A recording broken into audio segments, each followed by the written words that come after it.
नमस्कार, मेरा नाम नवनीत मिश्रा है और मैं आपका अपने चैनल नवनीत मिश्रा इकोनॉमिक्स वाले पे स्वागत करता हूं। तो आज की क्लास में हम जिस टॉपिक को डिस्कस करेंगे वो टॉपिक है थ्योरी ऑफ कंज्यूमर बिहेवियर। यानी कि थ्योरी ऑफ कंज्यूमर बिहेवियर जो टॉपिक है उसके अंदर हम दो कॉन्सेप्ट को पढ़ेंगे। यानी कि पहला टॉपिक है कार्डिनल यूटिलिटी एनालिसिस और दूसरा है ऑर्डिनल यूटिलिटी एनालिसिस। यानी कि ये दोनों टॉपिक हमारे सिलेबस में है। पहला कार्डिनल यूटिलिटी एनालिसिस और दूसरा ऑर्डिनल यूटिलिटी एनालिसिस। अब इस कॉन्सेप्ट को कार्डिनल यूटिलिटी एनालिसिस, इस कॉन्सेप्ट को जिस इकोनॉमिस्ट ने दिया था उनका नाम था एल्फ्रेड मार्शल। यानी कि अगर आपसे आपका टीचर ये पूछता है कि कार्डिनल यूटिलिटी एनालिसिस जो कॉन्सेप्ट है थ्योरी ऑफ कंज्यूमर बिहेवियर में वो किस इकोनॉमिस्ट ने दिया था, तो आंसर है एल्फ्रेड मार्शल। यानी कि कार्डिनल यूटिलिटी एनालिसिस का जो कॉन्सेप्ट है वो एल्फ्रेड मार्शल ने दिया था। एल्फ्रेड मार्शल का मानना था कि utility can be measured cardinally. यानी कि अब utility can be measured cardinally का मतलब क्या है?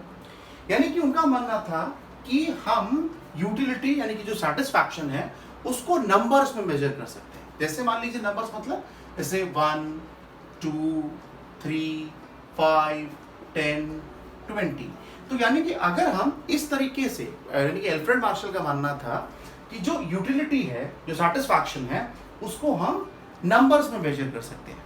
तो यानी कि अगर हम सेटिस्फैक्शन को नंबर्स में मेजर करते हैं तो उसको कार्डिनल अप्रोच कहा जाता है, यानी कि कार्डिनली कहा जाता है।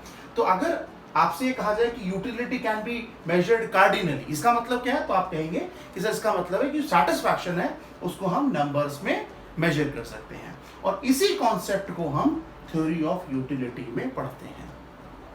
मगर दूसरी तरफ अगर आप देखें तो दूसरी तरफ मैंने कहा ऑर्डिनल यूटिलिटी एनालिसिस। अब ये ऑर्डिनल यूटिलिटी एनालिसिस ये कॉन्सेप्ट किसने दिया था? ये कॉन्सेप्ट दिया था जे.आर. हिक्स ने। यानी कि जे.आर. हिक्स जो इकोनॉमिस्ट थे उन्होंने ऑर्डिनल यूटिलिटी एनालिसिस का कॉन्सेप्ट दिया था। अब जे.आर. हिक्स क्या कह रहे थे? जे.आर. हिक्स का क्या कहना था? उनका कहना था utility can be measured ordinarily, यानी कि रैंक्ड। यानी कि उनका मानना था कि यूटिलिटी को हम रैंक कर सकते हैं। जैसे मान लीजिए रैंक जैसे फर्स्ट, सेकंड, थर्ड, फिफ्थ। तो यानी कि अगर आप अपने सेटिस्फैक्शन को रैंक कर रहे हैं तो वो कॉन्सेप्ट क्या होगा? ऑर्डिनल कॉन्सेप्ट, यानी कि ऑर्डिनल यूटिलिटी कहा जाएगा। तो इसका मतलब अगर आप अपने सेटिस्फैक्शन को रैंक कर रहे हैं, याद रखिएगा फर्स्ट नंबर नहीं होता है। यानी कि फर्स्ट, सेकंड, थर्ड, फोर्थ ये नंबर नहीं है। नंबर क्या है? 1, 2, 3, 4 ये नंबर है।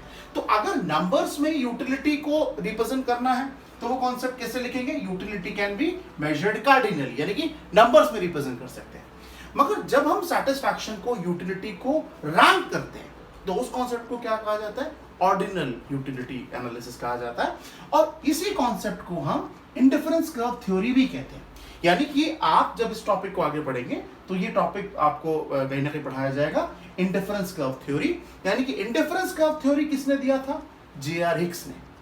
और थ्योरी ऑफ यूटिलिटी किसने दिया था? एल्फ्रेड मार्शल ने। तो एल्फ्रेड मार्शल का क्या मानना था कि सेटिस्फैक्शन नंबर्स में हम मेजर कर सकते हैं। और जे.आर. हिक्स का क्या मानना था कि सेटिस्फैक्शन को, यूटिलिटी को हम रैंक कर सकते हैं। तो माइक्रो इकोनॉमिक्स के सिलेबस में कार्डिनल यूटिलिटी एनालिसिस और ऑर्डिनल यूटिलिटी एनालिसिस दोनों टॉपिक हैं। यानी कि दोनों इंपॉर्टेंट टॉपिक हैं जो कि कहीं ना कहीं आपको पढ़ाए जाते हैं, आपको समझाए जाते हैं। तो इस कॉन्सेप्ट में ये दोनों कॉन्सेप्ट किस में आते हैं? थ्योरी ऑफ कंज्यूमर बिहेवियर में आते हैं। तो ये बहुत इंपॉर्टेंट टॉपिक है और हमें इसको अच्छे से समझना होगा कि कार्डिनल यूटिलिटी एनालिसिस और ऑर्डिनल यूटिलिटी एनालिसिस क्या है। मगर ये मत भूलिएगा कि कार्डिनल यूटिलिटी एनालिसिस जिस इकोनॉमिस्ट दी थी उनका नाम एल्फ्रेड मार्शल था और ऑर्डिनल यूटिलिटी एनालिसिस जिस इकोनॉमिस्ट ने दी थी उनका नाम जे.आर. हिक्स था। अब आपसे मेरी मुलाकात अगली वीडियो में होगी और अगली वीडियो में इकोनॉमिक्स का कोई और इंपॉर्टेंट टॉपिक लेके आऊंगा और आपके साथ डिस्कस करूंगा। तो मुलाकात करते हैं आपसे अगली वीडियो में। तब तक के लिए नमस्कार।